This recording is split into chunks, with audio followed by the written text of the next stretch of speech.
ধনবল বাহুবল আৰু ধমকিৰ মাজেৰে পঞ্চায়ত নিৰ্বাচনত প্ৰতিদ্বন্দ্বিতা কৰিছে বিজেপিয়ে। কিন্তু গণতন্ত্ৰত ধনবল বাহুবল নহয়, ৰাইজৰ মনোবলহে ডাঙৰ কথা।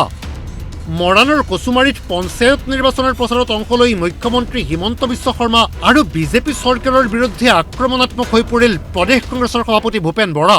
আমি আচৰিত পাইছোঁ যে এই হিমন্ত বিশ্ব শৰ্মাৰ দিনত অসমত যিধৰণে প্ৰাকৃতিক সম্পদৰ লুণ্ঠন হৈছে, চিণ্ডিকেট প্ৰত্যেকটো বস্তু, কণী, আলুগুটি, শাক পাচলি, কয়লা, বালি, শিল, এই যে অবৈধ চিণ্ডিকেট, সেই অবৈধ চিণ্ডিকেটৰ পইচাত বিজেপি এতিয়া অহংকাৰী হৈ পৰিছে, মূৰে ভৰি কাঢ়িছে আৰু তেওঁলোকে ধনবল বাহুবল লৈ পেলাই ইলেকশ্যন খেলিবলৈ আহিছে।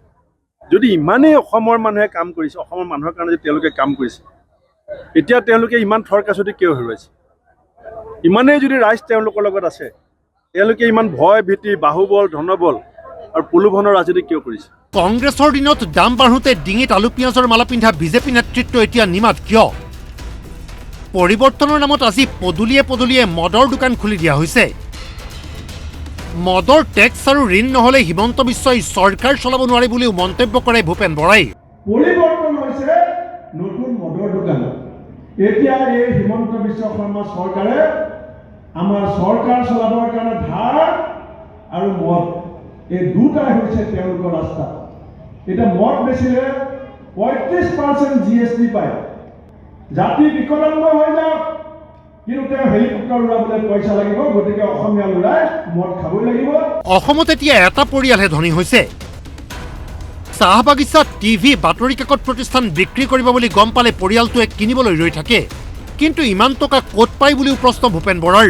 ভাষণ প্ৰসংগত মহাভাৰতৰ শ্ৰীকৃষ্ণ অৰ্জুনৰ কথোপকথনৰ উদাহৰণ দি ভূপেন বৰাই এইবাৰ নিৰ্বাচন বিজেপিৰ অন্যায়, অনীতি, দুৰ্নীতি, লুণ্ঠনৰ বিৰুদ্ধে কংগ্ৰেছৰ যুঁজ বুলি মন্তব্য কৰে।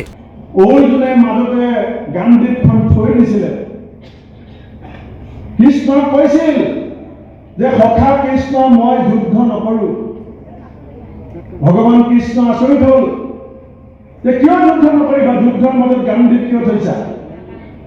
তেতিয়া অৰ্জুনে ক'লে, সখা সন্মুখত গুৰু দ্ৰোণাচাৰ্য, পিতামহ ভীষ্ম, ভাতৃ দুৰ্যোধন, মই এওঁলোকৰ বুকুত ধনুকাৰ মাৰি মোক ৰাজপাত নালাগে, মই গান্ধীক থলো। তেতিয়া ভগৱান কৃষ্ণই অৰ্জুনক কি কৈছিলে যে অৰ্জুন, এইখন যুদ্ধ তোমাৰ ভাতৃ, তোমাৰ জ্ঞাতি স্বজন, তোমাৰ ইষ্ট কুটুম্ব, তোমাৰ গুৰু দ্ৰোণাচাৰ্য, পিতামহ ভীষ্মৰ বিৰুদ্ধে যুদ্ধ নহয়। এইখন যুদ্ধ নীতি আৰু অনীতিৰ মাজত যুদ্ধ। আজি হিমন্ত বিশ্ব শৰ্মাৰ যিটো লুণ্ঠনৰ নীতি, যিটো মিছা কথাৰে ভৰপূৰ তেওঁৰ ৰাজনীতি, ইয়াৰ বিৰুদ্ধে আমি সমাজখন একত্ৰিত হৈ 2 মে তাৰিখে অসমৰ ৰাজনৈতিক, সামাজিক, অৰ্থনৈতিক ভেটি নিৰ্মাণৰ আমাৰ এই বৰ ভেটি বহিবৰ কাৰণে আপোনালোকে আমাৰ দলৰ প্ৰাৰ্থীসকলক হাতৰ চিনত ভোট দি। হিমন্ত বিশ্ব শৰ্মাই কয়লা চিণ্ডিকেটৰ নামত 500 কোটি টকা ঘটি আছে। কালি এনফৰ্চমেণ্ট ডাইৰেক্টৰেটে এটা প্ৰেছ ৰিলিজ দিছে যে হিমন্ত বিশ্ব শৰ্মাই কয়লা চিণ্ডিকেটৰ নামত 500 কোটিতকৈ বেছি টকা এতিয়া ঘটি আছে। চিণ্ডিকেটৰ ধনেৰে হিমন্ত বিশ্ব শৰ্মাই বিজেপিক বলিয়ান কৰা বুলিও কয় ভূপেন বৰাই।